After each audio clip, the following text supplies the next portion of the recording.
Hello everyone, welcome to my channel. आज हम पढ़ने वाले हैं lesson 3 the king and the spider. उससे पहले अगर आप मेरे चैनल पे नए हैं और आपने मेरे चैनल को सब्सक्राइब नहीं किया है तो मेरे चैनल को सब्सक्राइब करें और मेरे आने वाले वीडियोस के लिए नोटिफिकेशन बेल को हिट करें। सो हम स्टार्ट करते हैं। ये स्टोरी है एक किंग के बारे में, मतलब कि एक राजा के बारे में, और एक स्पाइडर के बारे में, एक मकड़ी के बारे में। ठीक है, यहाँ पे आप देख पा रहे होंगे कुछ लाइन लिखी हुई है। "Tis a lesson you should heed, try again. If at first you don't succeed, try again." इसका मतलब क्या होता है? "Tis a lesson you should heed" इसका मतलब ये है कि आपको इस लेसन से सबक सीखना चाहिए। ट्राई अगेन, फिर से ट्राई करें। ठीक है, if at first you don't succeed try again. अगर आप पहली बार में सक्सेस हासिल नहीं करते हैं, अगर आप पहली बार में जीत हासिल नहीं करते हैं, तो आपको फिर से दोबारा ट्राई करना चाहिए, कभी भी हार नहीं माननी चाहिए। ये जो लाइंस हैं ये एक पोएम है जो कि लिखी है विलियम हिक्सन ने। ठीक है, तो ये विलियम हिक्सन की पोएम्स की लाइंस हैं। अब हम हमारा लेसन स्टार्ट करते हैं। Once upon a time there was a king. He had fought many battles. तो fought का मतलब क्या होता है? लड़ना, और battle का मतलब लड़ाइयाँ। ठीक है, तो एक बार की बात है, एक राजा था जिसने बहुत सारी लड़ाइयाँ लड़ी थी। एंड वन मतलब जीतना, तो वो बहुत सारी लड़ाइयाँ लड़ा और जीता भी था। He was wise brave and kind ruler. वो कैसा रूलर था, वो कैसा राजा था? वो वाइज था, वो ब्रेव था और काइंड था। वाइज का मतलब बुद्धिमान था, ब्रेव था, ब्रेव का मतलब होता है कि बहादुर, और काइंड का मतलब होता है कि दूसरों पे दया करने वाला, एक अच्छा रूलर था वो। ठीक है, people were very happy in his kingdom. जो लोग थे वो बहुत ज़्यादा खुश थे उसके राज्य में। किंगडम का मतलब होता है राज्य। Once a neighbouring king attacked his country. तो एक बार क्या हुआ? नेबरिंग किंग मतलब पड़ोसी राज्य के राजा ने। नेबरिंग मतलब पड़ोसी राज्य। ठीक है, सो पड़ोसी राज्य के राजा ने क्या किया? उनकी कंट्री पे अटैक कर दिया। Luck did not favour him this time. अब जो लक था, उसकी जो किस्मत थी, उसने उसका साथ नहीं दिया। डिड नॉट फेवर हिम, साथ नहीं दिया। ही लॉस्ट द बैटल। अब वो क्या हुआ? वो अपनी जो लड़ाई थी वो हार गया। Many of his soldiers were killed and others ran away to save their lives. बहुत सारे जो उनके सोल्जर्स थे वो क्या हो गए? वो मारे गए, और कुछ थे जो भाग गए अपनी ज़िंदगी को बचाने के लिए। ठीक है, the king himself had to hide in a cave. और किंग को अपने आप को कहाँ हाइड करना पड़ा? अपने आप को छुपाना पड़ा उसे केव में। केव का मतलब होता है गुफा। ठीक है, he was very sad and worried. वो बहुत ज़्यादा क्या हो गया? सैड हो गया और वरीड हो गया। सैड मतलब दुखी और वरीड मतलब परेशान हो गया। One day he saw a spider going up a wall. ठीक है, तो उसने वहाँ पे क्या देखा? उस गुफा के अंदर उसने देखा कि जो एक जाल है, मकड़ी का जाला था, और जो स्पाइडर थी मतलब मकड़ी थी, वो बार बार कहाँ जाने की कोशिश कर रही है? दीवार पे ऊपर चढ़ने की कोशिश कर रही है। The king said to himself, if the spider, a small insect, can success in climbing the wall, तो किंग ने क्या बोला? किंग ने अपने आप से बोला, if this spider a small insect, अगर ये मकड़ी जो एक छोटा सा कीड़ा है, can succeed in climbing the wall, अगर ये अपनी जर्नी में अगर ये जीत सकती है, अगर ये सक्सेस पा सकती है इस दीवार के ऊपर चढ़ने में, by trying again and again, बार बार कोशिश करने के बाद, why can't I defeat my enemies, तो मैं अपने दुश्मनों को क्यों नहीं हरा सकता? डिफीट का मतलब होता है हराना, और एनिमीज़ का मतलब होता क्या होता है? एनिमीज़ का मतलब होता है दुश्मन। The king got his confidence back. अब जो किंग था उसके अंदर कॉन्फिडेंस जो था वापस आ गया कि नहीं, मैं अपने दुश्मनों को क्या कर सकता हूँ? हरा सकता हूँ। He united his soldiers once again and attacked his enemy. अब उसने अपने सोल्जर्स को वापस से क्या किया? यूनाइट किया। यूनाइट का मतलब होता है इकट्ठा करना। ठीक है, तो इकट्ठा किया सारे सोल्जर्स को, और उसने अपने एनिमी पे, अपने दुश्मन राज्य पे उसने हमला कर दिया, attacked. Okay, the battle continued for many days and he finally defeated his enemy. अब बैटल जो थी, जो लड़ाई थी, वो कंटिन्यूड फॉर मैनी डेज, काफ़ी दिन तक चली, और finally he defeated his enemy, उसने अपने दुश्मन को हरा दिया। तो try try try till you succeed, तो इसका मतलब क्या है कि हमें तब तक कोशिश करनी चाहिए जब तक कि हम जीत ना जाएं, हमें बिल्कुल भी हार नहीं माननी चाहिए। ओके बच्चों, सो अब हम करते हैं इसके क्वेश्चन एंड आंसर्स। फर्स्ट यहाँ पे क्या दिया हुआ है? Read and learn. ठीक है, यहाँ पे कुछ वर्ड्स दिए हुए हैं जो हमें रीड करने हैं। तो पहला क्या दिया है, रन अवे। रन अवे का मतलब होता है भाग जाना। Once upon a time, once upon a time का मतलब क्या होता है, एक बार की बात है। जो हम स्टोरीज जैसे पढ़ते हैं कोई भी कहानी, तो वही यहीं से शुरू होती है ना, once upon a time there lived a king, ऐसे टाइप से। रूलर, रूलर मतलब राजा या जो भी रूल कर रहा है। फेल डाउन मतलब गिर जाना। गिव अप, गिव अप करना मतलब हार मानना, ठीक है। अगेन एंड अगेन, बार बार। वंस अगेन, एक बार और। काइंड, काइंड का मतलब क्या होता है, काइंड का मतलब होता है दयालु, ठीक है। स्लिप्ड, स्लिप्ड का मतलब फिसलना। ओके, अब नेक्स्ट यहाँ पे हम देख लेते हैं, हमें दिए हुए हैं कुछ फिल इन द ब्लैंक्स, ठीक है। तो ये देखते हैं हम। The king was wise, brave and kind ruler. कैसा रूलर था वो, wise, brave and kind ruler था। After he lost the battle he left the kingdom, ठीक है। सो जब क्या हुआ, जब वो बैटल हार गया तो उसने अपनी जो किंगडम थी वो लूज़ कर दी। So he left his kingdom, वो अपनी किंगडम को छोड़ गया। KINGDOM होता है kingdom. And hide himself in a cave, और उसने अपने आप को केव में छुपा लिया। On watching the spider he regained his confidence, उसको मकड़ी को देखने के बाद उसने कॉन्फिडेंस वापस आया। And he succeeded to get his kingdom back, और वो सक्सेस हुआ अपनी किंगडम को वापस पाने में, ठीक है। नेक्स्ट क्वेश्चन देख लेते हैं। Use the words from the box to complete the following phrases, ठीक है। तो यहाँ पे कुछ वर्ड्स दिए हुए हैं, वर्ड्स पढ़ लेते हैं हम। Fleet, army, team, bundle, cluster, bunch, crowd, herd, flock and pair, ठीक है। अब इन वर्ड्स को हमें यूज़ करना है हमारे फ्रेजेस को कंप्लीट करने में। अच्छा, अब किसी भी चीज़ का ग्रुप जो होता है, किसी भी चीज़ का ग्रुप है ना, ठीक है। सो उस ग्रुप के नाम जो होते हैं वो हैं ये फ्रेजेस, ठीक है। अब ग्रुप ऑफ पीपल, ठीक है, उसको क्या कहा जाता है, क्राउड, CROWD, क्राउड, ठीक है। उसके बाद डैश ऑफ बनाना, बनाना के ग्रुप को क्या कहा जाता है, बंच कहा जाता है, BUNCH, बंच, ठीक है। उसके बाद डैश ऑफ शीप, और डैश ऑफ शीप, तो शीप का अगर जो ग्रुप होगा उसको हम क्या कहेंगे, फ्लॉक कहेंगे, फ्लॉक ऑफ शीप, ठीक है, FLOCK, फ्लॉक।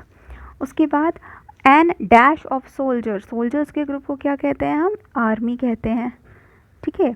ओके, फिर उसके बाद a dash of ships, ship के ग्रुप को क्या कहते हैं, fleet, fleet of ships.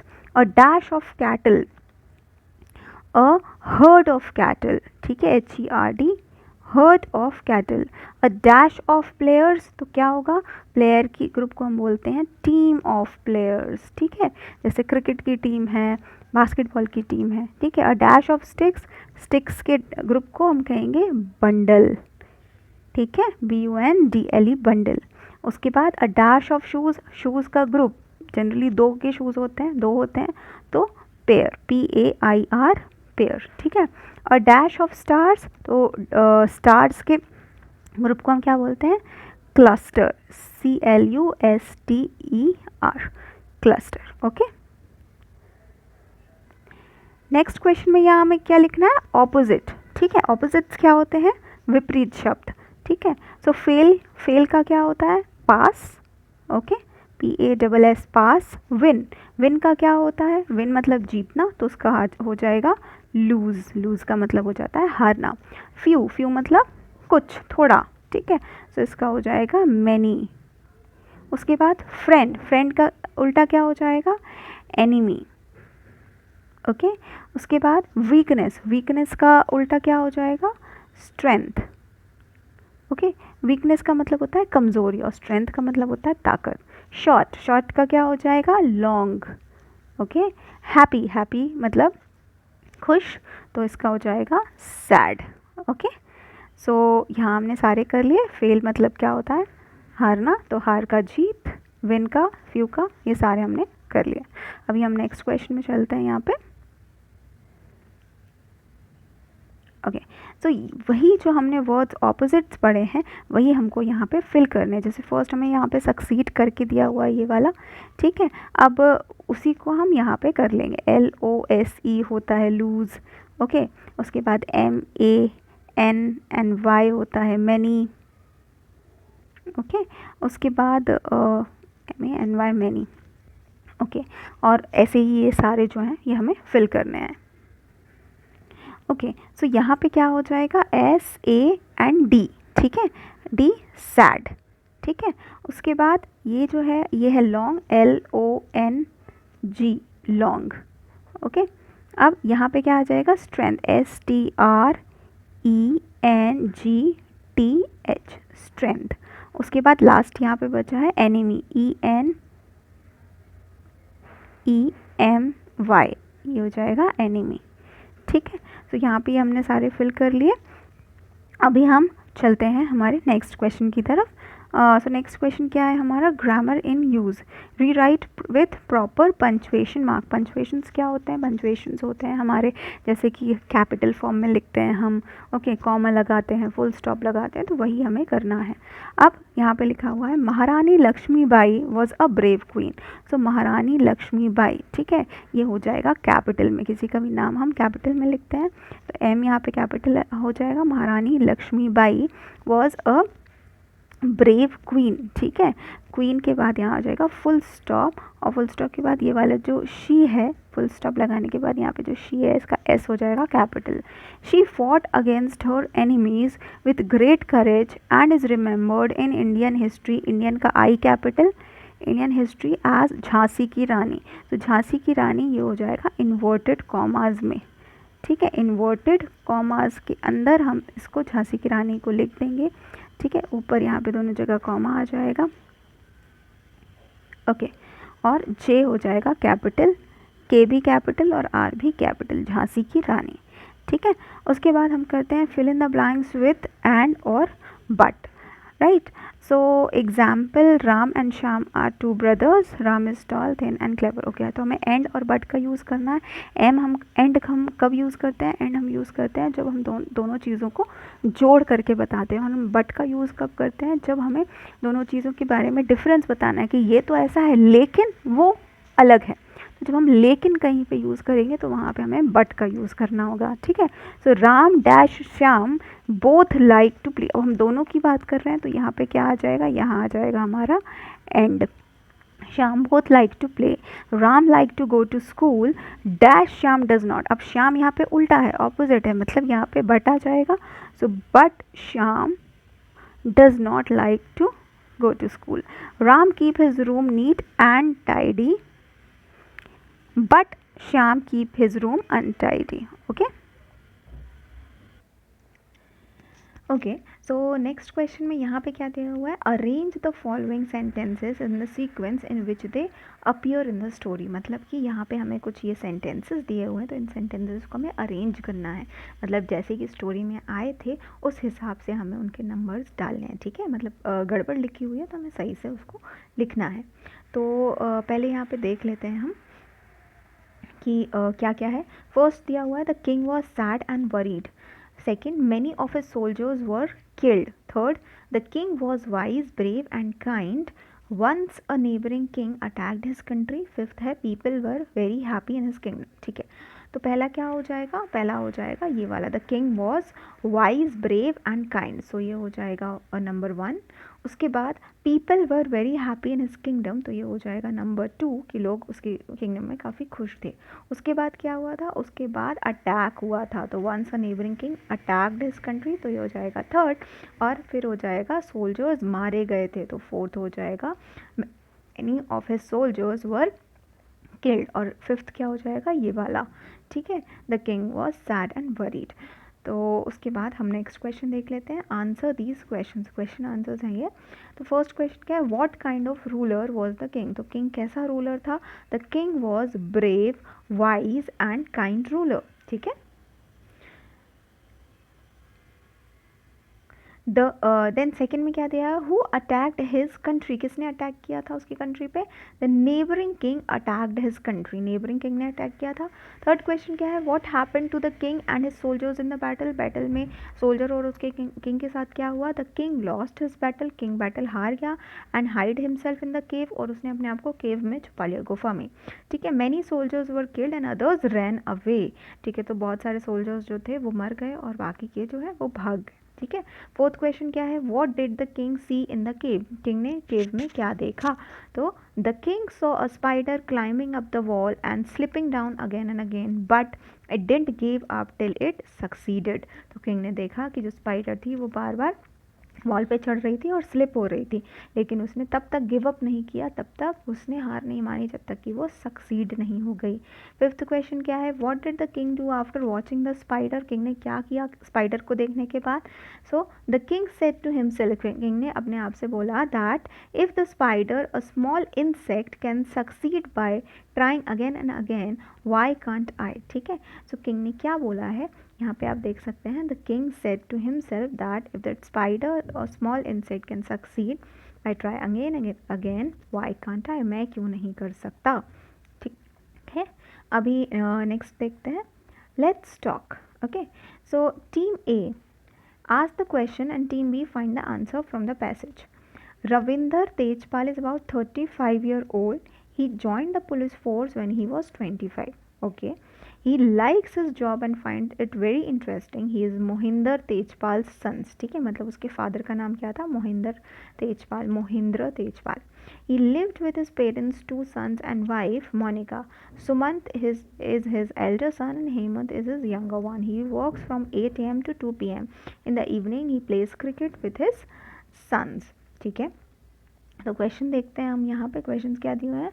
What does Ravindra Tejpal do, Ravindra Tejpal क्या करता था, he is a police officer, वो एक पुलिस ऑफिसर था। हाउ ओल्ड इज़ ही, कितने साल का था वो था 35 साल का। ठीक है, सो 35 ईयर्स ओल्ड, राइट। ओके, उसके बाद what is his father's name, उसके फादर का नाम क्या था, उसके फादर का नाम था मोहिंद्र तेजपाल, राइट, मोहिंद्र तेजपाल नाम था उसके फादर का। ओके, सो अब हम आगे का देख लेते हैं, मोहिंद्र तेजपाल। नेक्स्ट क्या है यहाँ पे, नेक्स्ट इस क्वेश्चन में आप देखते हैं what are the names of his children, उसके बच्चों के नाम क्या क्या थे। तो उसके बच्चों के नाम थे मोनिका और सुमंत। ठीक है, मोनिका और सुमंत, ये जो है ये उसके बच्चों के नाम थे। अब what does he play with his sons, वो क्या खेलता था अपने बच्चों के साथ, वो खेलता था cricket, right, so cricket. Next यहाँ पे देख लेते हैं, right 5 sentences about what you see in the picture. Okay, so आपको 5 सेंटेंसेस लिखने हैं इस पिक्चर से रिलेटेड। ठीक है, कि इस पिक्चर में क्या क्या हो रहा है। तो यहाँ पे हम देख सकते हैं कि कुछ मेला सा लगा हुआ है, इस पिक्चर में एक मेला दिखाई दे रहा है हमें। यहाँ पे ये बच्चा जो है ये इससे खेल रहा है, और जो भी आपको पिक्चर में दिखाई दे रहा है उसके 5 सेंटेंसेस आपको फ्रेम करने हैं। ओके, सो गाइज यहाँ पे हम हमारा लेसन एंड करेंगे, बट आपको 3 सेंटेंसेस फ्रेम करके मुझे कमेंट सेक्शन में भेजने हैं, और फर्स्ट 3 कमेंट के मैं अपने नेक्स्ट वीडियो में हाईलाइट करूँगी नाम, जिन्होंने भी मुझे 3 सेंटेंसेस करेक्ट भेजे होंगे। Okay, so thank you so much.